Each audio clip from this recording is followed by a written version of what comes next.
Welcome friend, युक्ति IAS पर आप सभी लोगों का स्वागत है। आज 21 नवंबर है, तो दैनिक जागरण के राष्ट्रीय संस्कृत न्यूज़पेपर में आप लोगों के लिए पीटी, मेंस और इंटरव्यू और इन कौन कौन से न्यूज़ को कवर किया गया है जो यूपीएससी और स्टेट पीसीएस एस्पिरेंट के लिए बहुत ही महत्वपूर्ण है। साथ ही साथ जितने भी आप लोग स्टेट और सेंट्रल गवर्नमेंट के कम्पिटिटिव एग्जाम को फिल करते हैं, उससे रिलेटेड पीटी फैक्ट कौन कौन से न्यूज़ को कवर किया गया, उस पर हम लोग चर्चा करेंगे। आगे बढ़ने से पहले आप लोग यूट्यूब चैनल को जरूर सब्सक्राइब कीजिए, युक्ति आईएएस का यूट्यूब चैनल। साथ ही साथ शेयर कर सकते हैं अपने कलीग को, अपने मित्रों को, जितने भी सर्कुलेट ग्रुप है वहां पर शेयर कर सकते हैं। साथ ही साथ महत्वपूर्ण कमेंट सेक्शन में कमेंट करना न भूलें। जो भी प्रश्न पूछा जाता है उस प्रश्न का उत्तर देने का प्रयास कीजिए, ताकि आप लोग एक्टिव मोड में काम कर सके और बेहतर अपना रिजल्ट ले सकें। युक्ति आईएएस का ऐप आप लोगों को डाउनलोड करना है, और याद रखिएगा ऐप डाउनलोड जब भी कीजिएगा, लॉगिन आप लोग को स्टूडेंट फॉर्मेट से होना है। दो सेक्शन वहां पूछा जाता है, पेरेंट से लॉगिन होना है या स्टूडेंट से। तो आप लोगों को स्टूडेंट से ही लॉगिन होना है, तो ही सारी चीज़ों का आप लाभ ले सकेंगे। टेलीग्राम चैनल से भी जुड़ सकते हैं, क्विज चलाया जा रहा है। कल जो भी लाइव टेस्ट सीरीज चलाया गया था, उसे जो लोग अभी तक नहीं देखे हैं, एक बार देखिए किस प्रकार के सिली मिस्टेक स्टूडेंट के द्वारा किया जाता है। उसे आप लोग जाकर एक बार जरूर देखिए, उससे कुछ सीखिए, ताकि आप लोग का इम्प्रूवमेंट हो सके। चलिए हम लोग आगे न्यूज पर बढ़ेंगे। देखिए कतर में शुरू हो गया है महाकुंभ।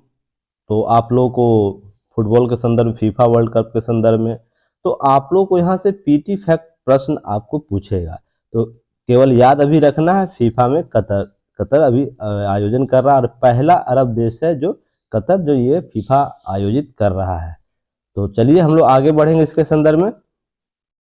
बाकी चीजें अपडेट होगा तो देखिए यहाँ कुछ और अपडेट दिया गया है। सबसे छोटा मेजबान देश है, जब 30 लाख की आबादी वाला कतर विश्व का सबसे मेजबानी करने वाला सबसे छोटा देश के रूप में भी इसे जानते हैं। इसे पीटी फैक्ट है, ध्यान रखिएगा। इस सबको कवर करना है कि पहला देश कौन है अरब का, उसके सबसे छोटा देश कौन है जो फीफा वर्ल्ड कप का आयोजन कर रहा है। तो कतर है, जो लगभग करीब आपको 30 लाख की आबादी वाला ये देश है। तो ये सब देखिए होता क्या है, इसी से रिलेटेड आप लोगों को पीटी फैक्ट पूछ देगा, तो आप लोगों को कंफ्यूजन नहीं रहना, आगे बढ़ना है।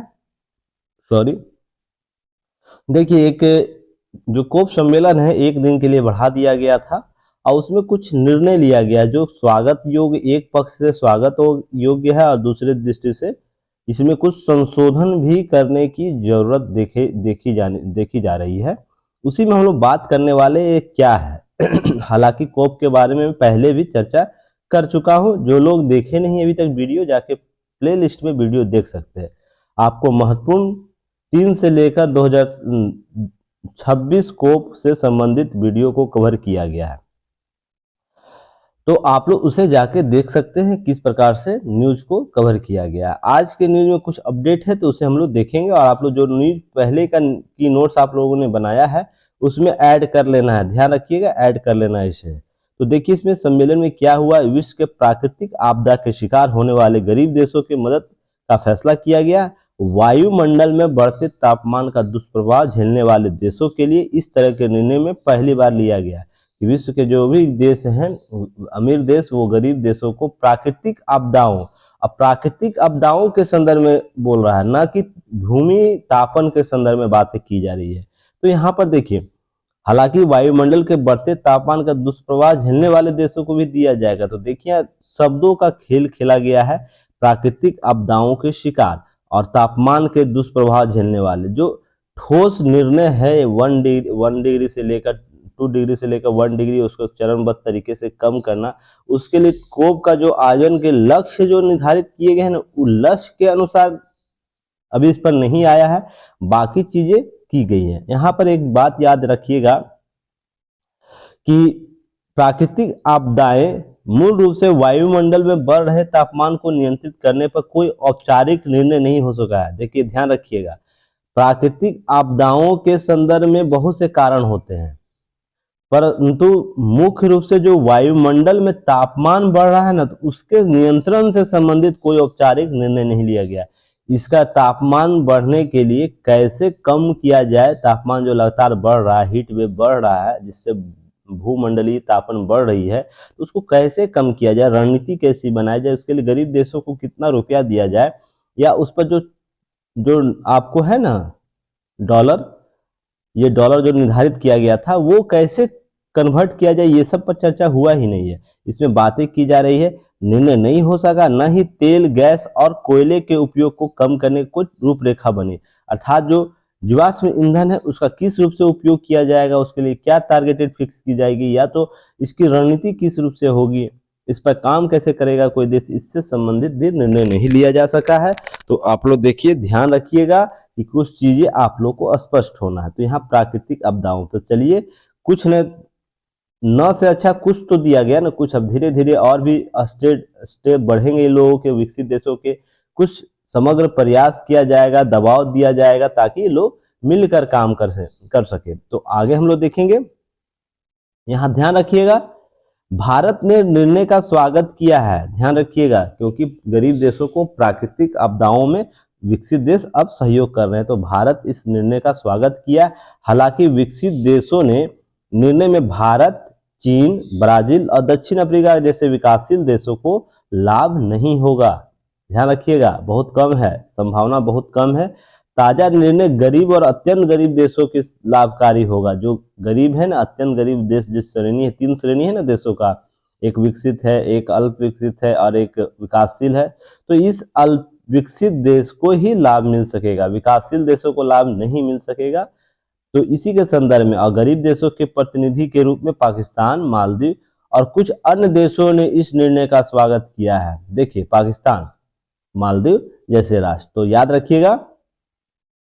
देखिए यहाँ पे एक बात याद रखिएगा, और 12,000 से कुछ ज्यादा आबादी वाले छोटे देश टूवालू के वित्त मंत्री शेवे पेन्यू ने कहा, इस तरह की सहायता के लिए हम 3 दशकों से मांग कर रहे थे। जो छोटे छोटे गरीब देश हैं वो अनायास ही वायु तापमान के, भूमंडलीय तापमान से प्रभावित हो रहे थे, उनकी समुद्री सीमाएं बढ़ रही थी, जिससे जल का स्तर बढ़ा, जिससे वहां पर बार बार समस्याएं समुद्री तट पर देखने को मिले। बहुत से ऐसे देश है जो समुद्री तट वाले देश, आइलैंड, वो डूबने के कगार पर है। तो उन जैसे देशों के लिए कुछ अल्टरनेट काम करने के लिए लगातार 3 वर्षों से बात हो रही थी। आप लोग कमेंट सेक्शन में क्वेश्चन बताइएगा, ये जो 100 बिलियन की जो बात की जा रही है, वो सालाना 100 बिलियन डॉलर की सहायता राशि, वित्तीय सहायता राशि किस कोप सम्मेलन में आया? आप लोग कमेंट सेक्शन में बताइएगा। मैंने लगातार इस पर चर्चा किया हूं, तो आप लोग बताइए, जो सहायता, वित्तीय सहायता गरीब देशों की बात हो रही थी, अल्प विकसित देशों की बात हो रही थी, विकसित देश सहायता देंगे वायुमंडल से संबंधित, तो किस सम्मेलन में जारी किया गया और वो उसकी प्रकृति कैसे, उसको देना कैसे है? आप लोग इसके संदर्भ में आंसर बताइएगा। मैं वेट करूंगा आप लोगों को, सारे लोगों का आंसर आने के लिए। अब देखिए, यहाँ पर संयुक्त राष्ट्र ने ऐसे गरीब देशों की जीत बताया है, और ये बाढ़, सूखा और सामान्य गर्मी, तूफान, अकाल जैसे मुकाबले की करने के लिए कुछ ठोस कदम की बात की गई है। तो यहाँ पर संयुक्त राष्ट्र बोल रहा है ये गरीब देशों की जीत है।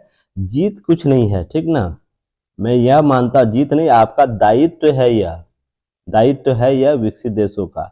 जो किसी कालक्रम में आप अमीर हुए हैं संसाधनों का दोहन करके, वर्तमान में आप विश्व में एक ऐसी रणनीति को कायम किए हुए जिससे आप अन्य देशों को मजबूर किए हुए हैं।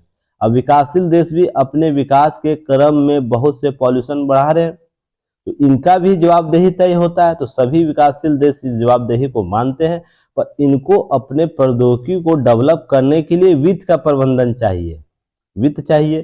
तो वित्त चाहिए, तो इसके लिए कौन देश जवाबदेह होगा? अब विकसित देश होगा ना। कभी कालक्रम में मान लीजिए ब्रिटेन कभी हमारा भारत को कब्जे किए थे, हमारे सारे संसाधनों को लेकर चला गया, तो इस ब्रिटेन को कभी भी लगा कि नहीं नहीं, मैंने जो अतिजातीय किया हूं भारत या भारत जैसे उपनिवेश पर, तो उसके पैसे को रिटर्न कर दो?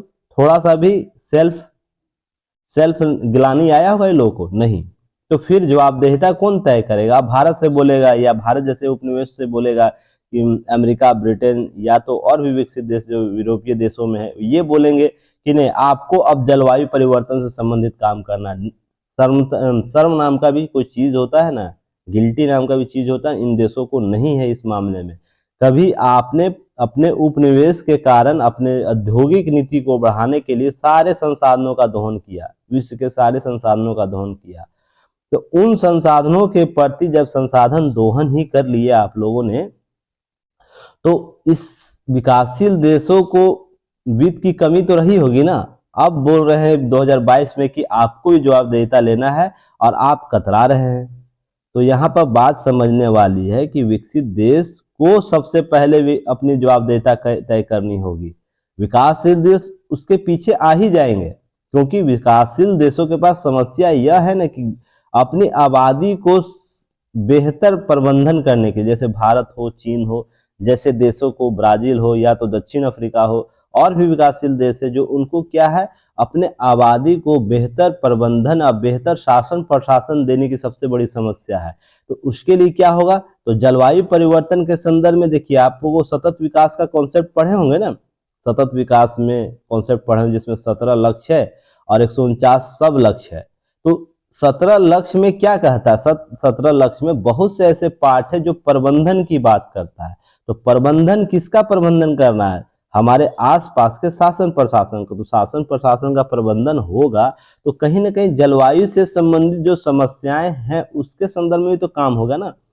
तो यही समझने की जरूरत है कि सभी योजनाओं को कोऑर्डिनेट करने की जरूरत है, और साथ ही साथ विकसित देशों को अपने ऐतिहासिक गलतियों को सुधारने का अवसर है।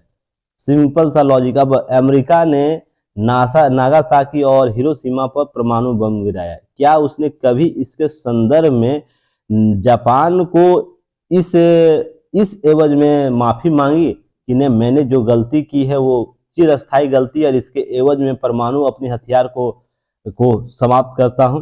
वो ज्यादा गिल्ट होता, बस वार्षिक रूप से फूल और पत्ती चढ़ा देने से वो गिल्टी थोड़ी हो जाएगा ना। यही समझिए कि जवाबदेहिता तय करनी होगी विकसित देशों की, जिसने ऐतिहासिक भूल की है उसको हम कैसे मिलकर सुधार कर सकते हैं। नहीं तो अंत में क्या होगा, अंत में यही होगा कि वो विकसित देश ये काम करेंगे, विकासशील देश ये काम करेंगे, उसके बीच में विकासशील और अल्प विकसित देश इसमें प्रभावित होंगे, और समग्र रूप से यह देखा जाएगा अंत में पृथ्वी का तापन जो है वो 3 से 4 डिग्री बढ़ जाएगा। तो सारे मानव जो इतिहास है, मानव सभ्यता है, उसके लिए खतरा हो जाएगा। तो ये चीज समझनी होगी सभी देशों को। सिर्फ लॉजिकल बात है, और वित्त का प्रबंधन आप कर सकते हैं। ऐसा नहीं कि वित्त का प्रबंधन नहीं किया जा सकता है या ऐसी कुछ नीति नहीं अपनाई जा सकती है, बस इच्छा शक्ति की कमी है, और इसमें परस्पर हित सभी के सामने आ रहे हैं।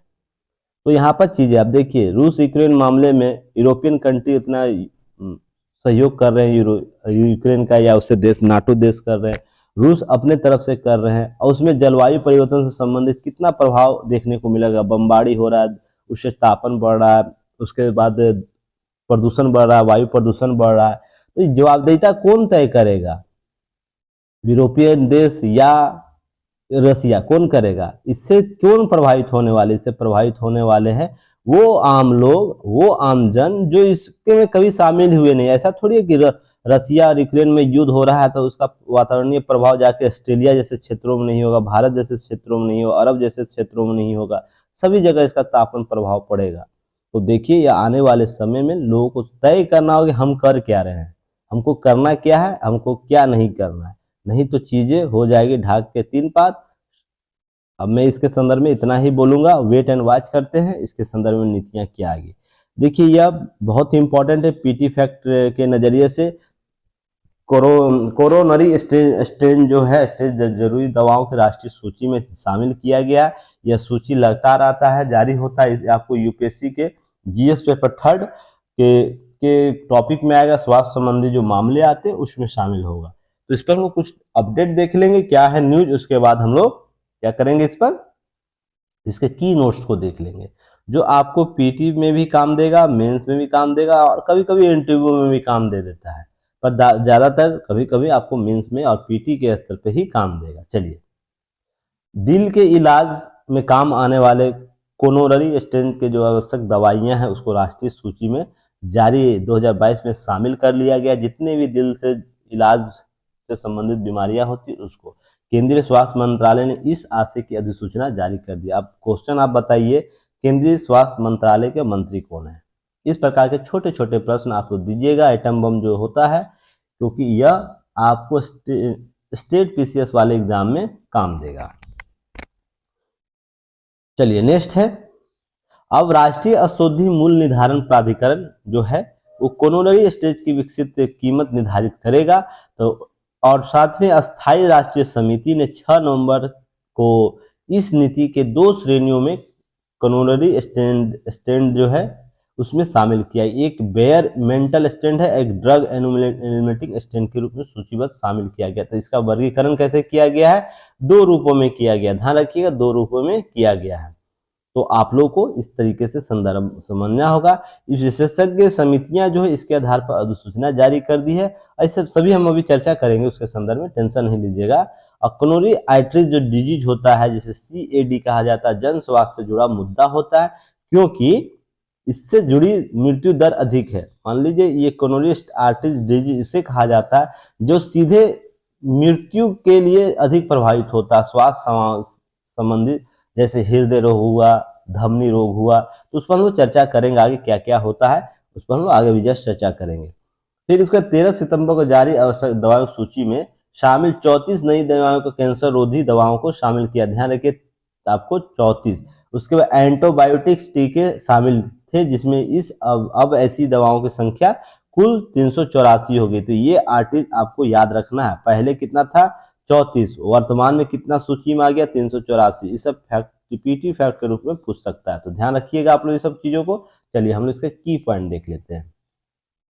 और यहाँ पर देखिए, यहाँ पे एक चीज और बताया गया है कि राष्ट्रीय सूची एंटीबायोटिक सूची 34 को इस वर्ष शामिल किया गया, कुल को याद रखना है। और उसके बाद हम लोग की नोट्स को कवर करेंगे। तो की नोट्स क्या है इसके संदर्भ में देख लेते हैं।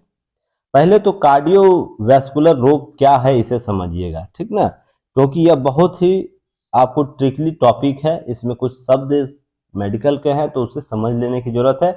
देखिए हृदय रोग जितने होंगे, हृदय और रक्त वाहिनी को जो वाहिका होती है उससे संबंधित बीमारियों का समूह कार्डियोवैस्कुलर रोग के संदर्भ में देखने को। यह डाटा 2019 और 20 के संदर्भ में एक रिसर्च आया था, रिसर्च किया गया था, उसमें कुछ बातें स्पष्ट की गई थी। तो इसे आप लोग ध्यान रखिएगा, यह बीमारी शामिल किया जाता है कौन कौन इसमें। ये जो आज की सूची जो जारी की गई 34 दवाओं को, उसमें भी इसी में शामिल किया जाता है। जैसे हृदय धमनी रोग जितने भी होगा, कोरोनरी हार्ट डिजीज होगा, CHD जिसे बोला जाता है फुल में, हृदय और धमनी से संबंधित जितने भी रोग होंगे इसमें आपको शामिल किया जाए। जैसे हृदय की मांसपेशियों को रक्त की आपूर्ति करने वाले रक्त वाहिनियों से संबंधित बीमारी, इसमें बहुत सा बीमारी आ जाएगा। अब सारे का नाम यहाँ नहीं लिखा जा सकता है, पर याद रखिएगा जितने भी रक्त और धमनी से संबंधित, हृदय से संबंधित जितनी बीमारियां होंगी आपको इसमें शामिल होगी। और रक्त धमनी रोग भी आपको शामिल होता है, जिसमें आपको क्या कहा जाता है, मस्तिष्क को रक्त की आपूर्ति करने वाले रक्त वाहिनियों से संबंधित जो बीमारी होगी, जो शरीर से मस्तिष्क में जो जाने वाला जो धमनी होता है ना। आप लोग कमेंट सेक्शन में बताइए धमनी और शिरा क्या होता है, पहले आप लोग ये बताइए। मैं उम्मीद करता हूँ सभी लोगों को पता हो, क्योंकि यह साइंस का सिंपल सा क्वेश्चन है। तो धमनी और शिरा में आप लोग को क्या समझ में आता है, तो कमेंट सेक्शन में आप लोग देंगे। तो रक्त और धमनी के समझ गए, रक्त में आपको मस्तिष्क में आपूर्ति होने वाले रक्त वाहिनियों से होता है। हृदय धमनी में आपको हृदय के मांसपेशियों से होगा। इसी प्रकार बाह्य धमनी वाहन जो पेरिफेरल आर्टिकल डिजीज है, उसमें हाथ और पैरों के रक्त आपूर्ति वाले रक्त वाहिनियों की बीमारी को शामिल किया जाता है। उसी वतारोग्रस्त हृदय रोग जो होता है उसे स्टेपोकोकल बैक्टीरिया के कारण होने वाले आम वाती बुखार, जिसे बुखार फीवर लगता है ना आप लोगों को, रेविनेटिक फीवर जिसे बोला जाता है, उसके हृदय के मांसपेशियों, हृदय में बल्बों को नुकसान कर देता है। और बताइए हृदय में कितने बल्ब होते हैं, मानव हृदय में कितने बल्ब होते हैं, ये भी आप लोग साइंस में पढ़े होंगे।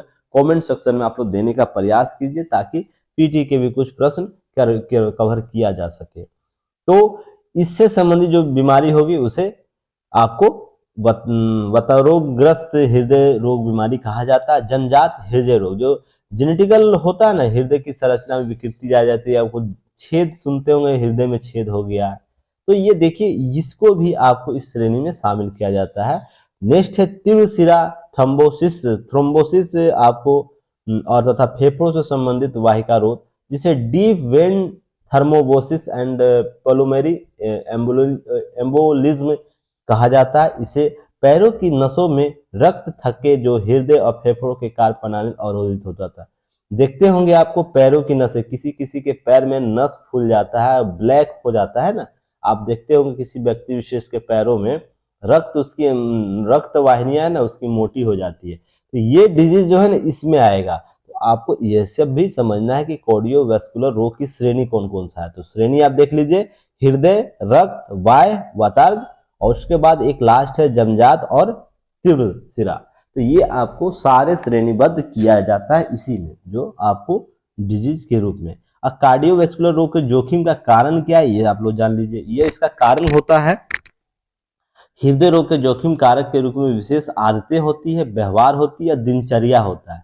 इसके समग्र परिणाम के रूप में ये डिजीज देखने को मिल जाता है। किसी व्यक्ति के हृदय रोग से ग्रस्त होने के जोखिम को बढ़ा देता है। जैसे धूम्रपान आप लगातार करते हैं, अधिक संख्या में करते हैं, अधिक मात्रा में करते हैं, व्यायाम की कमी होते करते हैं, तो अगर व्यायाम करने से होता है कि आपके शरीर में है ना ब्लड सर्कुलेशन बढ़ जाता है, और ब्लड सर्कुलेशन जिसके शरीर में ज्यादा होगा उसको डिजीज कम होगा। इसलिए सभी लोगों को व्यायाम करने की जरूरत है। वसा युक्त आहार, अगर आप लोग किसी प्रकार का फैटी एसिड आप लोग यूज करते हैं अधिक मात्रा में, तो आपको इस प्रकार के सभी जो ऊपर में श्रेणी बताए हैं बीमारी होने की संभावना बढ़ जाती है। मोटापा, मोटापा, अत्यधिक मोटापा भी आपको कहीं ना कहीं इन बीमारियों को बढ़ावा दे देता है। और उक्त रक्त हाई ब्लड प्रेशर अगर किसी व्यक्ति विशेष को रहता है तो भी जाकर यह बीमारी, जो श्रेणी मैंने अभी बताया हूँ उस श्रेणी की सभी बीमारियां शामिल हो सकता है, उसमें उनको पकड़ सकता है। तो देखिए आपके दैनिक दिनचर्या से ही इन सभी बीमारियों को समाप्त किया जा सकता है। तो आप दैनिक दिनचर्या को बदलाव कीजिए, ऊपर दिए गए जितने भी डिजीज है उससे आप मुक्ति पा लीजिए, कोई डॉक्टर की जरूरत नहीं होगी। तो आप धूम्रपान जो व्यक्ति करते हैं वो कम कर दीजिए, खत्म समाप्त कर दिए, व्यायाम लगातार सभी लोग कीजिए, देखिए इस प्रकार की डिजीज नहीं होगा। अगर वसा युक्त फैटी एसिड्स खा रहे हैं आप लोग, जैसे फैटी एसिड में बहुत से है आपको देखने को मिला, आपको देखिए फांसी जो है, जो फूड रिडक्शन संस्था जो हमारे यहाँ है, फैटी एसिड को कम करने लगातार प्रयास कर रही है। जैसे आप लोग चिप खाते हैं ना, चिप्स खाते हैं, उसमें फैटी एसिड का यूज किया जाता है स्वाद बढ़ाने के लिए, जिसमें आपको बहुत से चर्बी का उपयोग किया जाता है। मैं उसका नाम नहीं लूंगा, नहीं तो आप लोग फिर टेंशन में आ जाइएगा। उसके पैकेट में लिखा रहता है, आप लोग उसको एक बार देख लीजिएगा किस चर्बी का प्रयोग किया जाता है फैटी एसिड के रूप में स्वाद बढ़ाने के लिए। तो ये आपको उसी प्रकार बहुत से ऐसे प्रोडक्ट्स है जहाँ पर फैटी एसिड का उपयोग करता है मन मुताबिक स्वाद को बढ़ाने के लिए। तो ये समझिएगा वो आप लोग खाते हैं कहीं ना कहीं हार्मफुल होता है, बच्चों को खिलाते हैं वो कहीं ना कहीं नुकसान ही देता है। मेरा तो मानना है कि उन बच्चों को उन सब प्रोडक्ट से दूर रखना चाहिए जिसमें फैटी एसिड का उपयोग किया जाता है। तो आप लोग एक बार गूगल सर्च कर लीजिएगा, कभी टॉपिक आएगा फैटिक एसिड के बारे में बात करने की, उस दिन मैं बात करूंगा। पर अभी आप गूगल पर सर्च कर लीजिएगा कि फैटी एसिड से होने वाली कौन कौन सी बीमारियां हैं, ये फैटी एसिड होता क्या है, एक बार सर्च कीजिएगा। नहीं तो FASSI को, फांसी को आप लोग ना सर्च कीजिएगा, उसमें फैटी एसिड डालिएगा तो वहां पर लिस्ट मिल जाएगा कौन कौन से प्रोडक्ट में फैटी एसिड यूज होता है, तो समझ में आएगा। फिर और इस जो वसा युक्त आहार है उसमें हम किन किन चीजों का प्रयोग करते हैं, तो समझ में आ जाएगा कि आप किस जीवनचर्या को फॉलो कर रहे हैं, आप किन किन चीजों को खा रहे हैं। तो चलिए नेक्स्ट हम लोग बात करेंगे। नोट याद रखिएगा, 2013 में WHO की अगुवाई में सभी सदस्य देशों, जो WHO के सदस्य देश थे ना, उन्होंने 2013 में गैर संचारी रोगों को, नॉन कम्युनिकेबल डिजीज जो होता है NCD जिसे बोला जाता है, के बोझ को कम करने के लिए, वैश्विक तंत्र स्थापित करने के लिए NCDs रोकथाम नियंत्रण के लिए वैश्विक कार्य योजना 2013-20 को अपनाने में सहमत हुए थे। इस योजना का लक्ष्य 9 स्वैच्छिक वैश्विक लक्ष्यों के माध्यम से वर्ष 2025 तक NCDs कारणों वाले होने वाले असामाजिक मौतों में 25% की कम करना, जिसमें आपको ये श्रेणी में जो अभी लक्ष्य ऊपर बताया ना वो भी शामिल है। तो आप लोग को नोट में याद रखना है कि WHO 2025 तक NCD योजना के तहत या लक्ष्य के तहत वर्ष 2025 तक क्या करना है, 25% की कमी करना है। तो इसको आपको नोट में याद रखना है। फिर उसके नोट के बाद एक नोट और याद रखना है। क्या नोट याद रखना है कि 2017-19 के मध्य अर्थात अप्रैल के आसपास हुआ था, याद रखिएगा, अप्रैल के ही महीने में, शायद अप्रैल 2017 से होगा और अप्रैल 2019 के बीच एक सर्वे कराया गया था। क्या सर्वे कराया गया था इंडिया में कि मध्य पूर्व कोरोनरी आर्टरी डिजीज, जो आपको आर्टरी पीसीएडी कहा जाता है जिसे, उसमें क्लिनिक में 2400 लोगों के संदर्भ में डाटा संग्रह किया गया था। रोग पर शोध किया गया था। शोध से ज्ञात हुआ ना कि 26% रोगी निजी क्षेत्र से, 15% रोगी कृषक क्षेत्र से दैनिक वेतन भोगी होंगे और 15% रोगी जो ऐसे हैं तकनीकी क्षेत्र से हैं। इसके साथ ही 6.5% गृहिणी हाउसवाइफ समय पूर्व कोरोनरी आर्टरी डिजीज से पीड़ित हैं। तो कोई ऐसा व्यक्ति नहीं है जो इस डिजीज से, कोरोनरी आर्टरी से डिजीज से पीड़ित नहीं है। इसके पीछे मुख्य कारण क्या है? इसके पीछे मुख्य कारण यही दिनचर्या वाला है।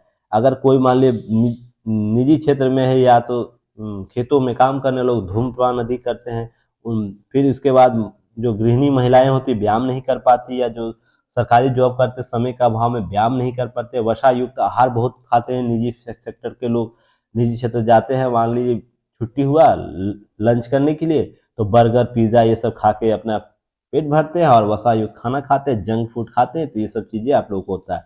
देखते हो मोटापा, उच्च रक्तचाप, यही देखिए डाटा आप लोग को याद रखना है। 2017-18 के मध्य जो सर्वे किया गया था उस सर्वे को याद रखना है। और WHO जो वर्ल्ड हेल्थ ऑर्गेनाइजेशन है, वो जो 2025 का लक्ष्य निर्धारित किया उसे याद रखना है डाटा के संदर्भ में। और आपको कमेंट सेक्शन में ये बताना है कि WHO का स्थापना कब किया गया और वर्तमान इसके महानिदेशक कौन है, आप लोग कमेंट सेक्शन में बताइए। चलिए नेक्स्ट हम लोग बढ़ेंगे आगे। आप लोग बस एक्टिव मोड में काम कीजिए। कल के टेस्ट में बहुत लोगों से सिली मिस्टेक हुआ, तो घबराने की बात नहीं है।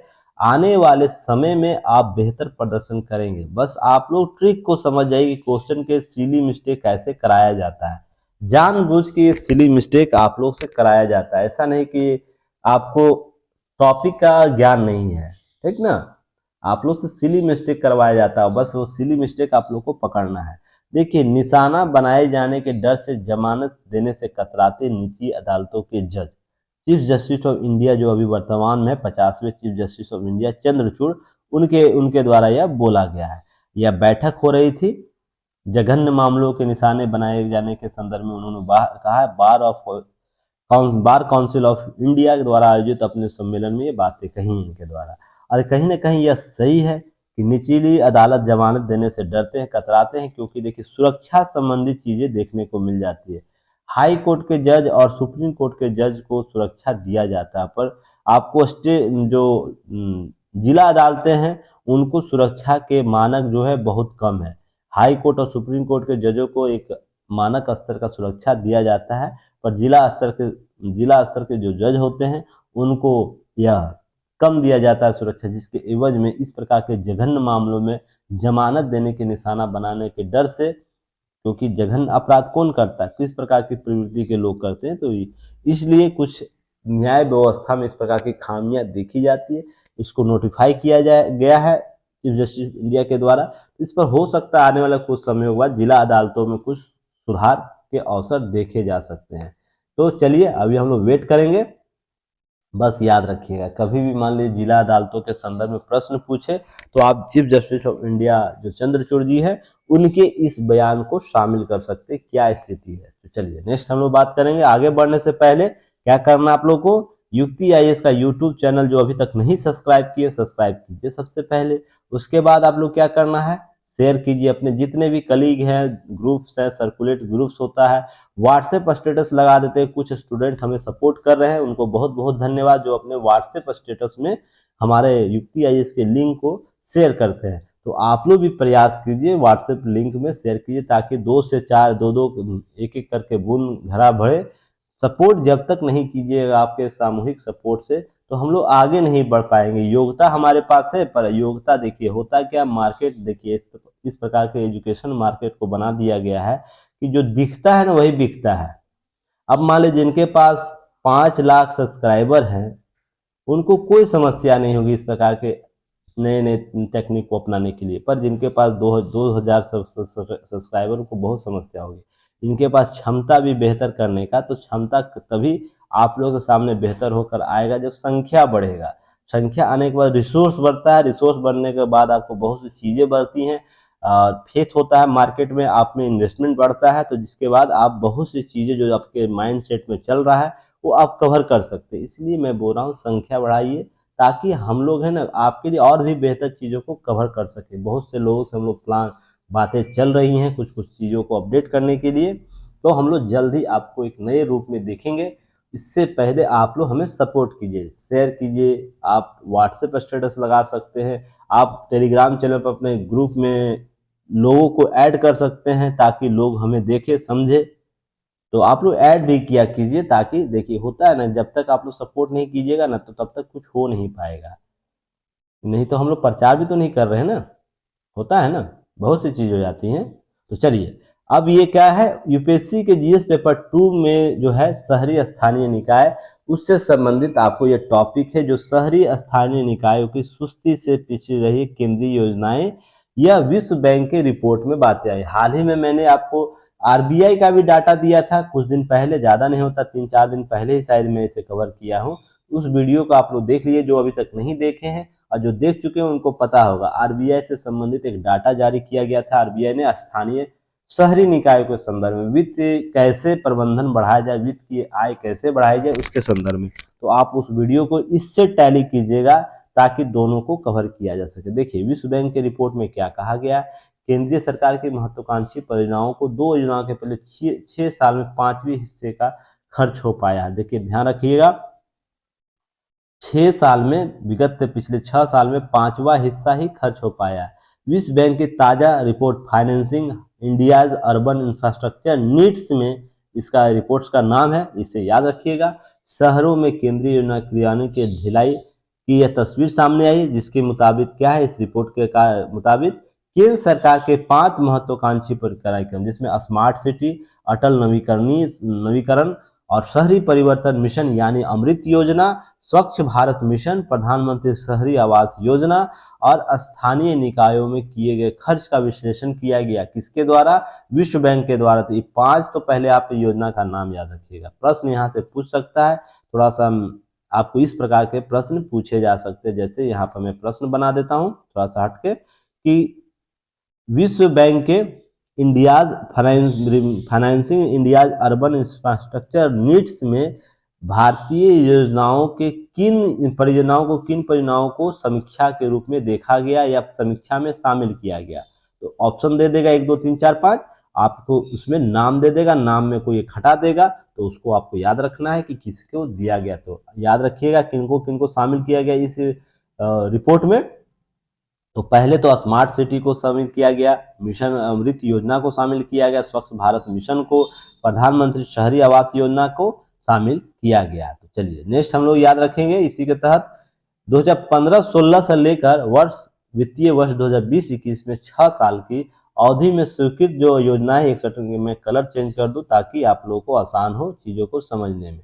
चलिए यहाँ पर जो योजनाएं हैं उसको समझने की जरूरत है। केवल 5वीं हिस्सा जो है व्यय किया गया, जो भी लागत यहाँ पर है उसका केवल 5वां हिस्सा खर्च किया गया। देखिए कितना डिफॉल्ट देखने को मिल रहा है धरातल के स्तर पर। केंद्र की योजनाएं आपको लागू कर दी जा रही है, वित्त को भी आवंटित कर दिया जा रहा है, पर ग्राउंड लेवल पर देखने को मिल रहा है कि उसकी स्थिति यथा जस की तस है। इन योजनाओं में स्थानीय निकायों को अपने हिस्से की राशि भी मिलनी होती है, लेकिन अधिकतम निकाय तो अपना खर्चा भी नहीं निकाल पा रही है। तो देखिए यह समस्या एक देखने को मिला है। साथ ही साथ कुछ चीजें और भी याद रखना, जैसे कुछ डाटा याद रखिएगा, जैसे अमृत स्वच्छ भारत मिशन के लिए केंद्र सरकार की ओर से अपने योजना क्रमशः 84% और 76% धनराशि इस अवधि में जारी किए गए। तो ध्यान रखिएगा, जो अमृत योजना और स्वच्छ भारत मिशन में आपको 76% और आपको 84% जारी किया गया दोनों योजनाओं में। इसी तरह स्मार्ट सिटी मिशन में 48% और प्रधानमंत्री शहरी विकास योजना में, आवास योजना में आपको 47% धनराशि जारी किया जा चुकी है। उसमें आपको स्वच्छ भारत मिशन के लिए परियोजनाओं की कुल लागत जो 1,92,000 करोड़ रुपया है। अमृत योजना के लिए 71,000 करोड़ रुपया लागत जो है स्थानीय निकाय के उपयोग में सक्षम नहीं हो पाया। ध्यान रखिएगा, यह राशि नहीं जोड़ पा रहे हैं लोग, कहीं ना कहीं डिफॉल्ट है प्रशासन के कोऑर्डिनेशन में, या तो धरातली स्तर पर जैसे काम करना उसके आपको उसके स्तर पर प्रॉब्लम देखने को मिल रही है। रिजर्व बैंक ने अपनी एक हालिया स्थानीय निकाय को कैसे आर्थिक स्थिति चिंता जताते हुए एक स्रोत बढ़ाने के लिए सुझाव दिया था ना, हाल ही में मैंने चर्चा किया था, उसी से संबंधित आपको प्रश्न डाटा यहाँ पे भी कवर कर देना, क्यों नहीं स्रोत बढ़ पा रहा, क्यों, क्या ढांचागत प्रॉब्लम है, तो सभी पर चर्चा किया जा चुका है। तो देखिए इससे संबंधित की नोट्स आपको याद रखना क्या क्या। देखिए सभी योजनाओं को है ना, सभी जो भी रिपोर्ट आ रहा है किसी भी, और खासकर स्थानीय शासन प्रशासन, आपको फिर देखिए 3-4 चीजें याद रखिएगा। जब भी रिपोर्ट और डाटा किस किस टॉपिक पर आए, महिलाओं से संबंधित, महिला से संबंधित, आपको बेहतर से एक सेकंड कलर चेंज कर दो, चलिए। जब भी योजनाएं आए महिला से संबंधित, महिलाओं या बालकों से संबंधित, उस डाटा को याद रखना। दूसरा, कभी भी प्रशासन से संबंधित कोई डाटा है, प्रशासन में कहने का मतलब कुछ विकास से संबंधित, प्रशासन, शासन प्रशासन से संबंधित डाटा रिपोर्ट, उसे कवर करना है।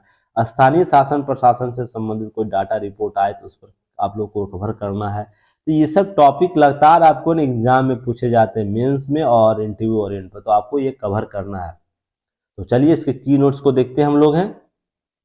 तो शहरी स्थानीय निकाय समझिएगा, राज्य नीति के निर्देशक सिद्धांतों के माध्यम से संविधान के 73वें और 74वें संविधान संशोधन द्वारा देश में शहरी और ग्रामीण दोनों क्षेत्रों में वास्तविक रूप से स्वशासी स्थानीय निकाय के माध्यम से जमीनी स्तर पर लोकतंत्र की बहाली के लिए संस्थागत ढांचा तैयार करने का लक्ष्य निर्धारित किया गया था, लक्ष्य रखा गया था।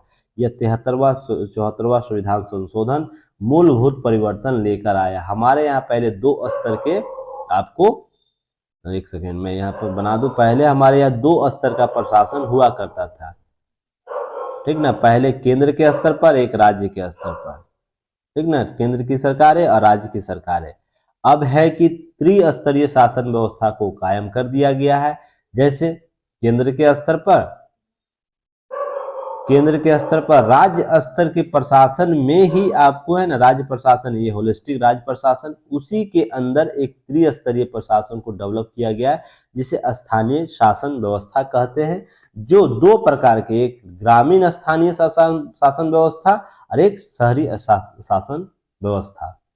तो देखिए इसका है ना वर्गीकरण आपको ऐसे करना है, जैसे आपको एक हरी न्यायिक व्यवस्था न्यायपालिका में देखने को मिलता है ना, जैसा वर्गीकरण मैं करता हूँ, इसी तरह आपको एक शहरी स्थानीय शासन व्यवस्था, एक ग्रामीण स्थानीय व्यवस्था, और ये जिला पर आपको ये राज्य स्तर के शासन व्यवस्था है। तो इस प्रकार से आपको वर्गीकरण और डाटा बनाना है। चलिए इसके माध्यम से लोकतांत्रिक विकेंद्रीकरण के लिए एक स्पष्ट आधार प्रदान करता है यह अधिनियम जो संशोधन किया गया। लोकतांत्रिक विकेंद्रीकरण के संदर्भ में यह कहता है सत्ता में अधिक से अधिक लोगों को शामिल करना और शक्तियां अधिक से अधिक लोगों को दे देना, अधिक स्तरों पर बांट देना। पहले क्या था, 2 स्तरों पर होता था, सेंट्रल से नियम आता था तो राज्य लागू करता था, और सेंट्रल से ही आपको स्थानीय स्तर पर चीजें कवर किया जाता था। तो उसके बाद क्या किया गया, लोकतांत्रिक विकेंद्रीकरण की नीति अपनाई गई, जो कहीं ना कहीं आपको वर्तमान स्वरूप में देखने को मिलता है। नोट यहां याद रखिएगा, संवैधानिक आदेशों के बावजूद देश में शासन के तृतीय स्तर के रूप में स्वशासी स्थानीय निकायों के विकास असमान और धीमा ही रहा है। लगातार देखने को मिला, हम लोग किताबी बातों में, संवैधानिक बातों में विकेंद्रीकरण की नीति को लागू करते हैं, पर धरातलीय स्तर पर क्या है, उसमें विकास जो होना चाहिए उतने स्तर पर जैसी कल्पना की गई थी वैसे नहीं हो पा रही है, उसका असमान वितरण देखने को मिलता है। तो इसके लिए 3 कॉन्सेप्ट दिया गया, ध्यान रखिएगा, 3 कॉन्सेप्ट माना जाता है, जिसमें फंड की कमी है, फंक्शनल कमी और फंक्शनलिटीज आपको देखने को मिलता है, जो हस्तांतरण नाम मात्र का होता है। फंड पैसे वित्त की कमी है, फंक्शन कार्य करने की दर, और फंक्शनरी आपको कहने का मतलब उसके संरचना में भी कुछ कमी देखने को मिलती है। तो आपको 3 कॉन्सेप्ट याद रखना, जब भी स्थानीय शासन प्रशासन की व्यवस्था किया जाए जिसमें ग्रामीण और शहरी है, वहाँ पर 3F लिखना बहुत ज़रूरी है, नहीं तो आपको नंबर नहीं मिलेगा। 3F कॉन्सेप्ट क्या है, 3F मॉडल क्या है स्थानीय शासन व्यवस्था में। बस आप कहानी लिख के आ जाइएगा 73वां 74वां का ना, तो आपको नंबर नहीं मिलने वाला। मॉडल आपको देना होगा, कौन सा राज्य मॉडल अपनाया जाएगा, कौन से मॉडल स्टेट है जहाँ पर स्थानीय शासन। केरल मॉडल को आप लोग नहीं लिखिएगा स्थानीय शासन व्यवस्था में तो आपको नंबर नहीं मिलेगा। इसी तरह बिहार मॉडल को नहीं लिखिएगा तो आपको नंबर नहीं मिलेगा। तो आपको सारे मॉडल आंसर को लिखना होगा, मॉडल रोल क्या अपनाया जा रहा है, किस रूप से किसी राज्य में किसी शासन व्यवस्था को स्पेशल बनाने की क्या क्या नीतियां अपनाई जा रही है, इसको लिखना बहुत जरूरी है। चलिए नेक्स्ट हम लोग बात करेंगे 74वां संविधान संशोधन 1992 है क्या। अब देखिए भारतीय संविधान में 74वां संविधान संशोधन लाया गया, कब लाया गया, आपको 1992 द्वारा नगर पालिकाओं को संवैधानिक दर्जा दिया गया। हालांकि नगर पालिका का गठन बहुत पहले ही हो चुका। आप लोग कमेंट सेक्शन में बताइए प्रथम नगर पालिका गठन कहाँ किया गया था। मैं कितनी दफा आप लोगों को बताया भी हूँ, समझाया भी हूँ इसके बारे में और नोट्स भी दिया हूँ। तो आप लोग कमेंट सेक्शन में बताइए सर्वप्रथम नगर पालिका का गठन कहाँ किया गया था। चलिए इस संशोधन में और अपने अपने स्टेट के जो लोग हैं उनके नगर पालिका की स्थापना कब की गई। जैसे बिहार के जो लोग होंगे, बिहार में नगर पालिका की स्थापना सर्वप्रथम कब की है। यूपी वाले लोग जिस जिले में होंगे, मान लीजिए कोई वाराणसी में होगा तो वाराणसी के देना, कोई पटना में है तो पटना वाले देंगे। इसी तरह कोई गुजरात के हैं तो गुजरात वाले भी बताएंगे अपने जिले का जहां आप रह रहे हैं उसमें नगर पालिका व्यवस्थाएं हैं तो कब गठित की गई। ताकि देखिए दो चीजें आप समझ सके, आपको हर एंगल से चीजों को समझना है। केस स्टडी के तौर पे इसे यूज कर सकते हैं, एग्जाम्पल के तौर पर पुट कर सकते हैं। इसीलिए कोई अननोन आंसर नहीं होता है, सभी लोग एक दूसरे के डाटा को यूज कर सकते हैं। लिख दीजिएगा ताकि और भी लोगों को कुछ डाटा पता हो और सोर्स देख के डालिएगा। इस संशोधन के माध्यम से संविधान के 9 का को जोड़ा गया और 1 जून 1993 को प्रभावी हुआ और 74वां संविधान संशोधन को 12वीं अनुसूची जोड़ी गई। और याद रखिएगा इस जिसके तहत नगर पालिकाओं को 18 विषयों की सूची। आप देखिए ये सब यूपीएससी हो स्टेट पीसीएस के एग्जाम में कितनी दफा सूची गई, 12वीं अनुसूची में कितने विषय शामिल किए थे, 12वीं अनुसूची किससे संबंधित है, इस किस संविधान संशोधन द्वारा 12वीं अनुसूची को जोड़ा गया, 18 विषयों की चर्चा किस सूची में है। तो ये सब रिलेटेड प्रश्न कितनी दफा घुमा घुमा के एक लाइन से पूछा जा चुका है। अभी तो मैं 5 ही बताया, और भी प्रश्न इससे होंगे। अब 74वें संविधान संशोधन, 73वें संविधान संशोधन के प्रमुख प्रावधान जैसे प्रत्यक्ष चुनाव है, आरक्षण आदि को शामिल किया गया है। और भी बहुत से प्रत्यक्ष रूप से आप देखेंगे चुनाव आरक्षण के मुद्दे यहाँ पर देखने को मिलते हैं। अनुच्छेद 243 पी और 243 जेड जी तक नगर पालिका से संबंधित आपको नगर पालिकाओं से संबंधित आपको उपबंध किए गए हैं। तो आर्टिकल याद कर रखिएगा 243 पी से लेकर 243 जेड जी तक आपको नगर पालिकाओं से संबंधित प्रावधान आपको किया गया है। तो आपको ये याद रखना है। भारत में शहरी स्थानीय जो सरकार है या शासन व्यवस्था उसकी संरचना का स्वरूप क्या है। तो पहले 8 प्रकार के शहरी शासन निकाय को, जो 8 प्रकार, उसको समग्र रूप से नगर पालिकाएं कहते हैं या शहरी स्थानीय शासन व्यवस्था कहते हैं। अब केवल नगर निगम को ही आपने नहीं केवल आप शहरी स्थानीय निकाय बोल दीजिएगा। इसकी 8 समग्र, जैसे नगर निगम है, नगर पालिका है, अधिसूचित क्षेत्र समिति होता है, उसके बाद अब नगर क्षेत्र समिति होता है, छावनी बोर्ड होता है, टाउनशिप होता है, उसके बाद पोर्ट ट्रस्ट होगा, उसके बाद विशेष परियोजना एजेंसियां होती। इन 8 को समग्र रूप से क्या बोला जाता है, समग्र रूप से आपको नगर पालिकाएं या शहरी स्थानीय निकाय बोला जाता है। तो आप लोग इसे देखिएगा। हम लोग थोड़ा थोड़ा चर्चा कर लेते हैं। नगर निगम आमतौर पर बेंगलुरु, दिल्ली, मुंबई, कलकत्ता जैसे बड़े नगरों में कार्यरत है। जैसे नगर निगम उन क्षेत्रों में कार्य जिसकी संख्या बृहद रूप से देखने को मिलती है। नगर पालिका छोटे शहरों में नगर पालिकाओं का प्रावधान करता है। नगर पालिका आप नाम सुनते होंगे ना, नगर पालिका है तो आपके आसपास के नगर पालिकाओं का वर्गीकरण किया गया है। उसी तरीके से नगर पालिका प्राय नगर परिषद नगर परिषद, नगर पालिका समिति, नगर पालिका बोर्ड जैसे अन्य नामों से भी जाना जाता है। आपके अलग अलग स्टेट में अलग अलग नामों से नगर पालिकाओं को जाना जाता है। नगर परिषद भी बोला जाता है, नगर पालिका समिति भी बोली जाती है, नगर पालिका बोर्ड के नाम से भी इनको बुलाया जाता है, इनका नामकरण किया गया है। अब इसे अधिसूचित क्षेत्र समिति क्या कहते हैं? तेजी से विकसित हो रहे कस्बों, बुनियादी सुविधाओं से वंचित कस्बों के लिए अधिसूचित क्षेत्र समितियां, नोटिफाइड एरिया कमिटीज का गठन किया जाता है, जो शहरी स्थानीय निकाय का एक पार्ट है। वैसे ही अगला, अधिसूचित क्षेत्र समिति के सभी सदस्य राज्य सरकार द्वारा मनोनीत किए जाते हैं। नोट याद रखिएगा इसे।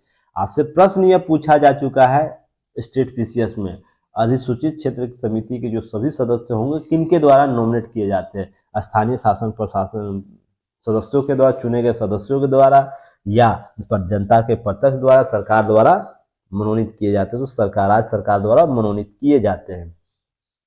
नगर क्षेत्र समिति को याद रखिएगा, यह टाउन एरिया कमेटी के रूप में भी जाना जाता है, छोटे शहरों में होता है। इसके पास स्ट्रीट लाइटिंग, ड्रेनेज, रोड कंजर्वेसी जैसे न्यूनतम अधिकार प्राप्त होते हैं। जितने भी शहरों में आपको छोटे छोटे शहरों में लाइटिंग के शहरों में लाइटिंग देखते हो, ड्रेनेज जो होता है रोड के किनारे उसको ठीक करना था, कर्वेशन जैसे न्यूनतम आकार के आपको शक्ति प्राप्त है। छावनी बोर्ड आप देखते होंगे, छावनी बोर्ड जो कंटोनमेंट बोर्ड जिसे बोला जाता है, आमतौर पर छावनी क्षेत्रों में रहने वाले नगर पालिका आबादी के लिए स्थापित किया जाता है। ऐसे इसे केंद्र सरकार द्वारा गठित और संचालित किया जाता है। तो प्रश्न आपसे यहाँ पूछा जा सकता है, शहरी स्थानीय निकायों में किसको केंद्र सरकार द्वारा डायरेक्ट नियोजित किया जाता है? इसमें राज्य सरकार के बॉडी काम नहीं करती है, तो क्या करेगा? छावनी बोर्ड को। तो ये कंटेनमेंट बोर्ड क्या होता है? देखिए, आप जैसे आप दानापुर का नाम सुने होंगे, पटना में जो भी लोग जानते हो, दानापुर छावनी बोर्ड है। यहाँ पर सेना का लोग रहता है। इसी तरह आपको उत्तर प्रदेश में झांसी में है, इसी तरह आपके बंगाल में भी होगा। इसी तरह सभी जगह सेनाओं के कुछ छावनियां होती है जहां पर प्रशिक्षण दिया जाता है और लोकल स्तर पर, क्षेत्रीय स्तर पर सेनाओं का वर्गीकरण किया गया है, उसे छावनी बोर्ड किया जाता है, जो सेना के अधीनस्थ काम करती है। यहाँ पर राज्य सरकार के नियम कानून नहीं काम करते हैं, ध्यान रखिएगा। आप दानापुर जाते होंगे तो बहुत से लोगों को अपने वाहनों को धीरे कर देना रहता होगा, रूट डाइवर्ट किया हुआ रहता है। तो ये सब वहां पर नहीं, स्थानीय निकायों के संदर्भ में ही चुनाव होता है, जो शहरी स्थानीय निकायों के संदर्भ में वहां चुनाव होता है, और उसको कोऑर्डिनेट कौन करेगा? केंद्र सरकार कोऑर्डिनेट करती है, न कि राज्य सरकार की। तो आपको यहाँ से प्रश्न क्रिएट किया जा सकता है। चलिए, टाउनशिप योजना क्या? टाउनशिप के संदर्भ में भी आपको देखने को, किसी संयंत्र या प्लांट के पास स्थापित कॉलोनियां, जैसे आपको बोकारो हुआ, धनबाद हुआ, पाटलिपुत्र हुआ, तो इस प्रकार के आपको भी यूपी के होंगे तो यूपी में भी कुछ जो टाउनशिप डेवलप किया जाता है, कॉलोनियां डेवलप की जाती है। तो वहां वाले कर्मचारी जो होंगे, श्रमिक हो गए, बुनियादी सुविधाओं प्रदान के लिए टाउनशिप के रूप में शहरी सरकार स्थापित करते हैं। जैसे देखते होंगे बोकारो या धनबाद जाइए इंडस्ट्रियल एरिया में, इसी तरह और भी, जैसे आपको यहाँ है कहलगांव जाइएगा बिहार में, या तो साउथ में जाइए, साउथ में चले जाइए, आंध्र प्रदेश में चले जाइए, केरला में चले जाइए, गुजरात में चले, महाराष्ट्र में कहीं भी जाइए, तो जहाँ पर इंडस्ट्रियल एरियाज है ना, तो वहाँ पर डेवलप करने के बनाया गया है रहने के लिए, आपको कॉलोनियां बनाई जाती है। कॉलोनियों को ठीक से चलाने के लिए एक टाउनशिप डेवलप किया जाता है, और टाउनशिप को ना शहरी स्थानीय निकायों में शामिल किया जाता है। तो ये सब चीज आप सीख जाइएगा आज के बाद। पहले अगर नहीं पता था तो आप आज सीख जाइए कि आप जहाँ रह रहे हैं तो किस क्षेत्र में आप, बार बार वहाँ चुनाव होता हो तो नगर पालिका जब चुनाव हो तो उसी के साथ इसका भी चुनाव की घोषणा की जाती होगी। तो देखिए, इसका कोई निर्वाचित सदस्य नहीं होता, यह नौकरशाही संरचना का विस्तार होता है, ध्यान रखिएगा। टाउनशिप कॉलोनियों में आपको नौकरशाही संरचना का विस्तार देखने को मिलता है। तो आपसे प्रश्न यहाँ पूछा जा सकता है। अब पोर्ट और ट्रस्ट आप देखते होंगे, जैसे मुंबई पोर्ट हुआ, चेन्नई पोर्ट हुआ, कोलकाता बंदरगाहों के क्षेत्र में स्थापित पोर्ट ट्रस्ट भी आपको शहरी निकायों के संदर्भ में वर्गीकृत किया जाता है। यह बंदरगाह प्रबंधन का देखभाल करता है। यह उस क्षेत्र में रहने वाले लोगों को बुनियादी नागरिक सुविधाएं प्रदान करता है। तो बुनियादी सुविधाएं। अब विशेष परियोजना एजेंसी क्या होता है? स्पेशल पर्पस एरियाज किसे कहा जाता है? जिसे SPA कहा जाता है। नगर निगमों और नगर पालिकाओं से संबंधित निर्दिष्ट गतिविधियों और विशिष्ट कार्यों को पूरा करती है विशेष परियोजना। मान लीजिए इसके अतिरिक्त कुछ ऐसा क्षेत्र होगा जहाँ पर जनता आम लोग रहते हैं और वो छूट जा रहे हैं शहरों में, उनके लिए भी स्पेशल पर्पस एजेंसी के रूप में गठित किया जाएगा और वहाँ पर बुनियादी सुविधाएं नगर निगमों और नगर पालिकाओं में दिया जाएगा। ध्यान रखिएगा, यह नगर निगम और नगर पालिका के स्तर पर विशेष परियोजना समिति का गठन किया जाता है, एजेंसी का गठन किया जाता है। तो यहाँ से प्रश्न पूछा गया है कि विशेष परियोजना एजेंसियों का गठन शहरी स्थानीय निकायों को किस स्तर पर किया जाता है। तो वहां पर छावनी बोर्ड दिया हुआ था, इसी प्रकार आपको कोपोर्ट ट्रस्ट दिया हुआ था और नगर क्षेत्र समिति दिया हुआ था। तो आपको यहाँ से चुनना है किसमें दिया गया था। तो यहाँ पर बता दिया गया नगर निगम और नगर पालिकाओं के स्तर पर, नगर निगम या नगर पालिकाओं के स्तर पर इसकी गठित किया जाता है। अब 73वां नोट याद रखिएगा, 73वां संविधान संशोधन, ये भी 92 में आया था। प्रधानमंत्री वी.सी. नरसिम्हा राव के कार्यकाल में प्रभावी हुआ। विधेयक संसद द्वारा पारित किया गया। 20 अप्रैल 1993 को राष्ट्रपति की मंजूरी मिली और 24 अप्रैल 1993 को 73वां संविधान संशोधन लागू कर दिया गया। तो इसी के एवज में, इसी उपलब्धि के उपलक्ष्य में 24 अप्रैल को राष्ट्रीय पंचायती दिवस मनाया जाता है। तो आप लोगों को ये प्रश्न कितनी बार पूछा है स्टेट में आपको भी नहीं पता होगा, प्रीवियस ईयर क्वेश्चन देखिएगा तो आपको समझ में आ जाएगा ये सब प्रश्न कितनी दफा पूछा है। और आप लोग बोलिएगा सर प्रश्न कवर नहीं होता, प्रश्न बन नहीं रहा, तो भाई पढ़िएगा, प्रीवियस ईयर को रिवाइज कीजिएगा तो समझ में आएगा प्रश्न कहाँ से आ रहा है। रेगुलर वॉच कीजिए युक्ति आईएएस के इस दैनिक जागरण न्यूज एनालिसिस को, तब समझ में आएगा हाँ प्रश्न कैसे टैली करता है। तो आप लगातार वीडियो को देखिए, लगातार आप चीज़ों को एब्जॉर्ब कीजिए, देखिए ऐसे ही करंट और स्टैटिक्स के बहुत से प्रश्न कवर हो जाएंगे। तो आप लोग विश्वास कीजिए, चीज़ों को समझिए और देखिए। और 73वां संविधान संशोधन अधिनियम द्वारा संविधान का भाग 9 जोड़ा गया और मूल संविधान के भाग 9 के अंतर्गत पंचायती राज से संबंधित उपबंधों की 243 में चर्चा की गई थी। ध्यान रखिएगा, मूल संविधान में उपबंध 243 जहां पर पंचायती राज की स्थापना गठन किया गया था, उसी में आपको 9 को जोड़ते हुए आपको चीजों को कवर किया गया है, 9 और 9 का के में। और 73वां संविधान संशोधन द्वारा 11वीं अनुसूची जोड़ी गई, इसके अंतर्गत 29 विषयों को शामिल किया गया। तो याद रखिएगा 11वीं अनुसूची में कितना है, 29 विषय। ये कितनी बार पूछा गया आपको भी पता होगा, जो लोग प्रीवियस ईयर पढ़ते होंगे कमेंट सेक्शन में बताइएगा। 12वीं अनुसूची में कितना विषय है, 18 विषय। तो आपको ये दोनों प्रश्न लगातार स्टेट पीसीएस में और यूपीएससी में कोटेशन बना के पूछा गया है, कथन बनाकर, तो आपको स्टेटमेंट बनाकर पूछा जाता है। तो ये सब चीजें पढ़नी है, कवर कर ली है, छूटना नहीं चाहिए। चलिए नेक्स्ट हम लोग बात करेंगे। कितना मिनट हो गया, 52 मिनट हो गया, कोई बात नहीं। आज थोड़ा मैं गला भी थोड़ा सा ठीक नहीं है, दर्द कर रहा है कुछ इशू से।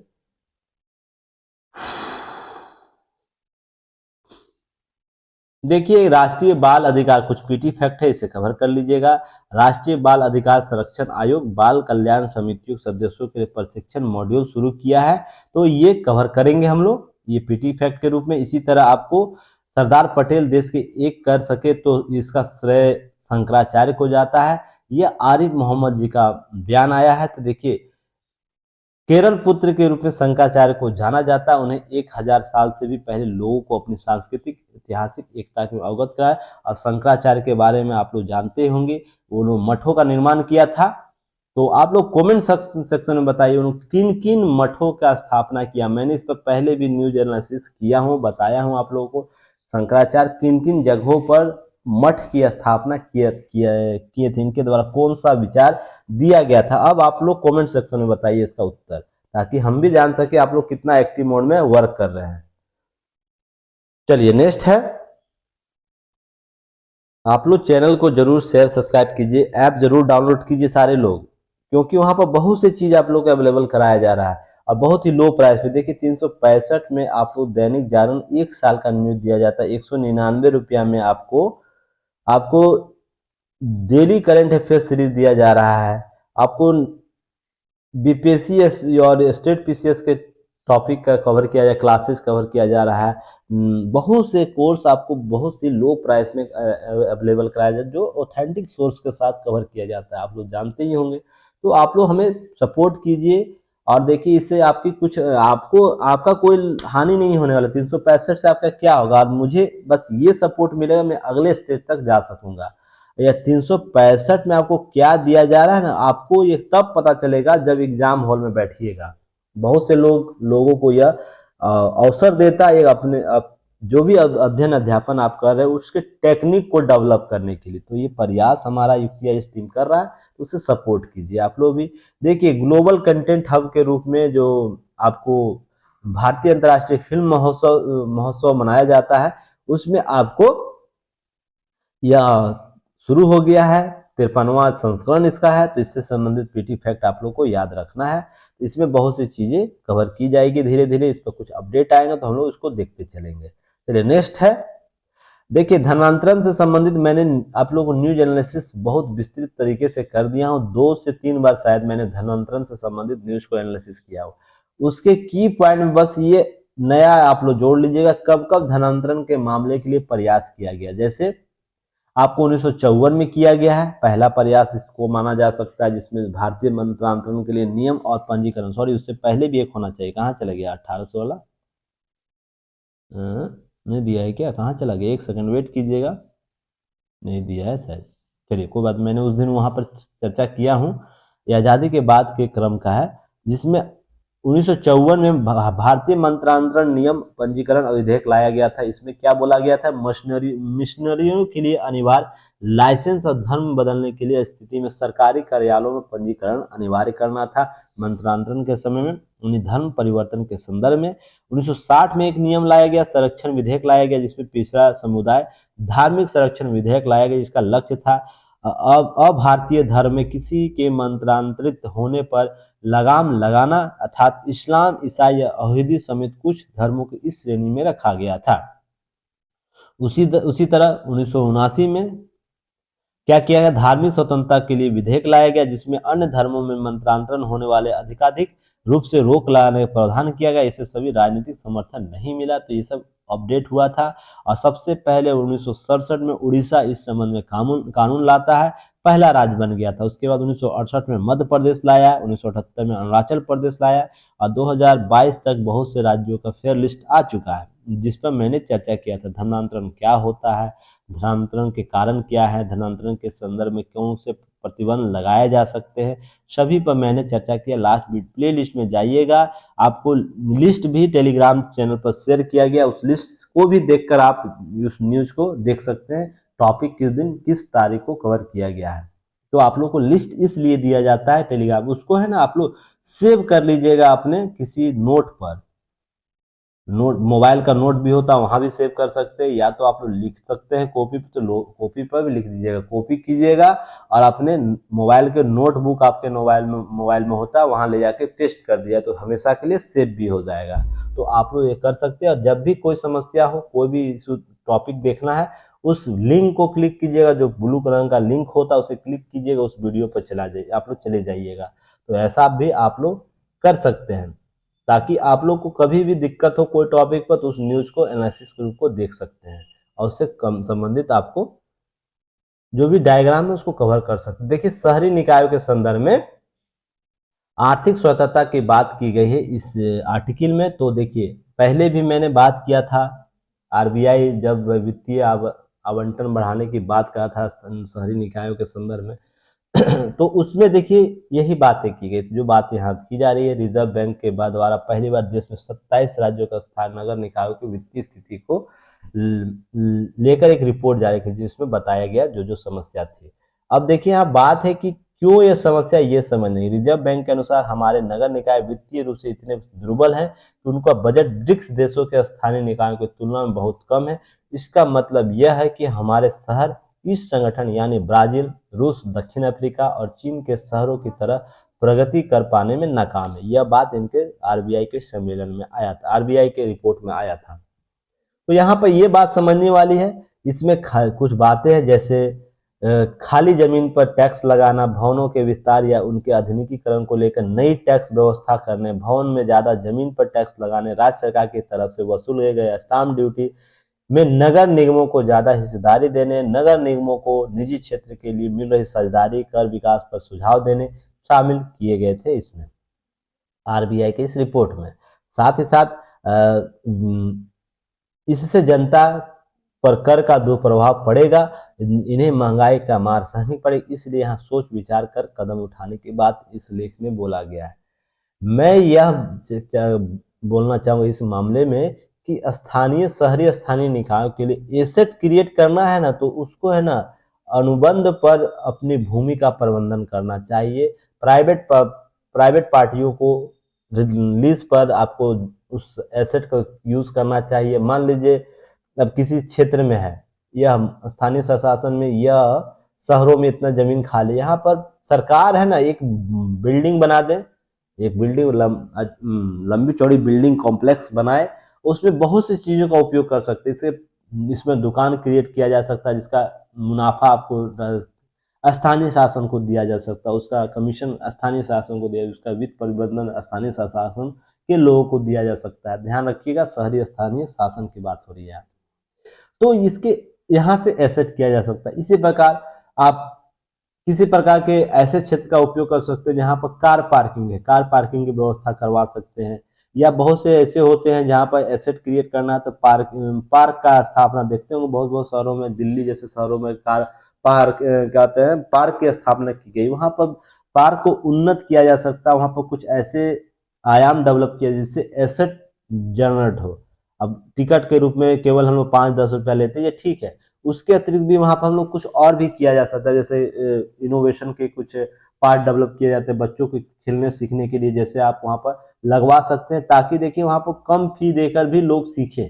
इससे होगा क्या, पार्क भी लोग जाएंगे, बच्चे लोग पार्क खेल में बहुत सी चीजें सीख भी जाएंगे, और उससे हम कुछ एसेट क्रिएट कर सकते हैं। देखिए अब 5 रुपया 10 रुपया आपको लगता है छोटी राशि, पर जिले की संख्या, मान लीजिए कोई नगर निगम संख्या 10 लाख है, 10 लाख में 2 लाख ही लोग अगर सभी पार्कों में जा रहे हैं, तो 2 लाख गुने 5 कर दीजिए ही केवल, या 10 ही कर लीजिए, तो कितनी बड़ी राशि हो जाएगी सोच लीजिए। और ये प्रत्येक डे का हो जाएगा, और इस महीने का कितना होगा, साल का कितना होगा, जोड़ लीजिए, तो हम बहुत राशि क्रिएट कर सकते हैं। तो बहुत से आयाम आपको देखने को मिल जाएगा। तो ये सब देखिए क्रिएट करने की बात की गई है, जो पहले मैंने चर्चा भी किया हूँ। तो आज ये सब चीजें आपको समझने की जरूरत है। इसी प्रकार वैश्विक चुनौतियों में भारत मंदी नहीं रहेगा, ये डाटा फिर आया है। मैंने लगातार बताया था क्या, क्यों नहीं मंदी प्रभाव भारत में उतना पड़ेगा जितना यूरोपीय देशों या विकसित देशों में पड़ता है। इसके पीछे आप लोग जान रहे हैं, दिवाली का अवसर था, अब शादियों का अवसर हुआ, लगातार शॉपिंग कर रहे हैं लोग, मार्केट रेगुलेट हो रहा है, मांग और डिमांड, जो सप्लाई और डिमांड अपने चरम पर है अभी शादियों के दौर में, और ये जनवरी तक रहेगा। और इस दौरान विश्व में ऐसी स्थिति आ रही है जहाँ पर अभी देखिए यूरोपियन कंट्री में कब शादी होता है, दिसंबर के लास्ट में शादी होता है।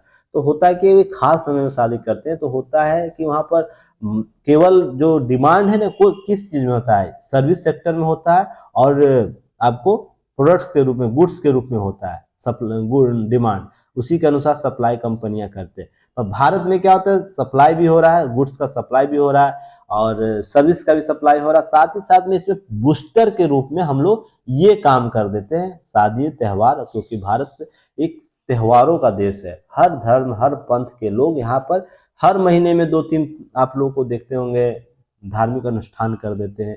उसके वजह में बहुत सी चीज़ों का, गुड्स एंड सर्विस का आपको मार्केट में डिमांड बढ़ता है, जिससे सप्लाई कंपनियां करती है ना, तो वित्त भी बढ़ेगा, पैसा भी बढ़ेगा मार्केट में। इसलिए आप देखते होंगे कि भारत में असर है ना कम पड़ता है।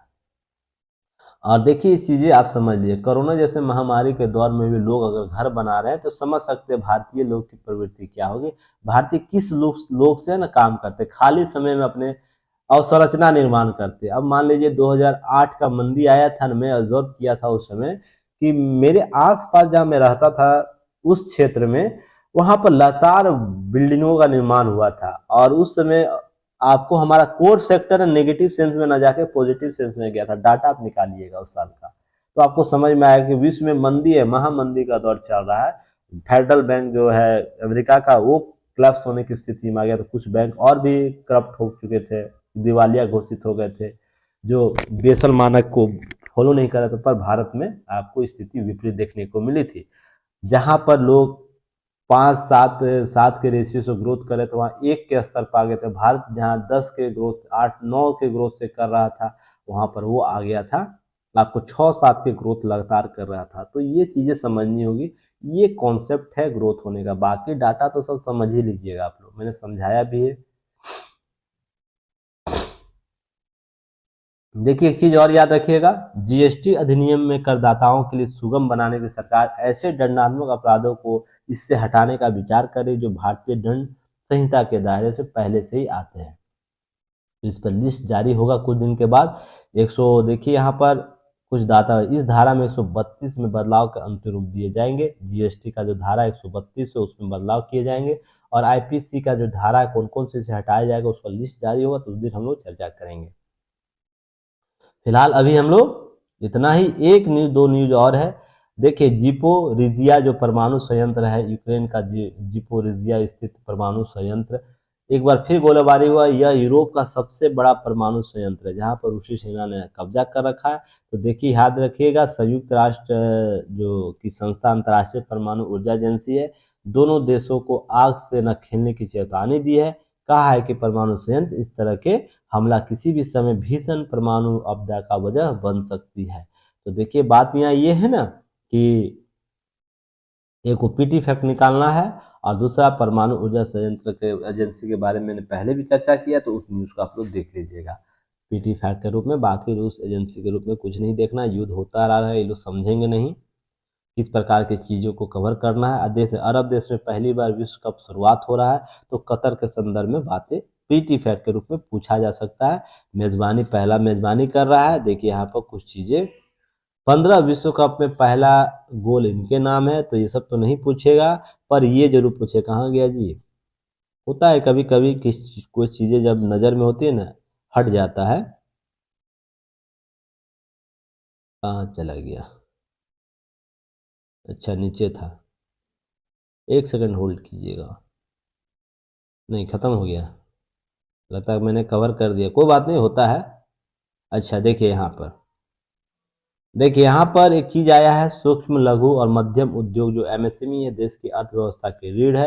अब क्यों रीढ़ है आप लोग लिखिए कमेंट सेक्शन में, मैंने इस पर डाटा भी आप लोग को दिया है। इस रीढ़ होने का कहने का कारण क्यों है, क्यों इसे रीढ़ माना जाता है भारतीय अर्थव्यवस्था। पहले तो कमेंट सेक्शन में आप बताइए 50 से 100 शब्दों में, 100 शब्दों में 20 से 50 शब्दों में बता सकते हैं कि क्यों यह रीढ़ मानी जाती है। लेकिन इंजीनियरिंग, हैंड टूल्स, सिलाई मशीन और साइकिल जैसे छोटे उद्योग के सामने ढेरों सारी समस्याएं हैं। तो आपको मैं इस पर एक न्यूज एनालिसिस करूंगा आने वाले समय में, क्योंकि इस पर कुछ डाटा आने वाला है किसी संस्था का, तो जिस दिन आएगा ना उस दिन मैं चर्चा करूंगा। फिलहाल आप ये बताइए कि सूक्ष्म लघु मध्यम उद्योग देश की अर्थव्यवस्था का रीढ़ क्यों माना जाता है। और ये मेंस में आपको डायरेक्ट यहाँ से प्रश्न देखने को मिलता है एमएसएमई के। बीपीएससी में यहाँ से डायरेक्ट प्रश्न पूछा जाता है, यूपीएससी में डायरेक्ट प्रश्न पूछा जाता है। तो आप लोगों को कवर करना है। कल फिर हम लोग मिलते हैं एक नए न्यूज एनालिसिस के साथ। चलिए तब तक के लिए धन्यवाद, और आप लोग ऐप डाउनलोड कीजिएगा युक्ति आईएएस को, यूट्यूब चैनल सब्सक्राइब कीजिएगा, सपोर्ट कीजिए हमें, और टेलीग्राम चैनल पर मेंबर भी आप लोग जोड़ते रहिए ताकि और भी इनरिच हो हमारा टेलीग्राम चैनल, ताकि और लोगों तक हम पहुंच सके। चलिए धन्यवाद, जय हिंद।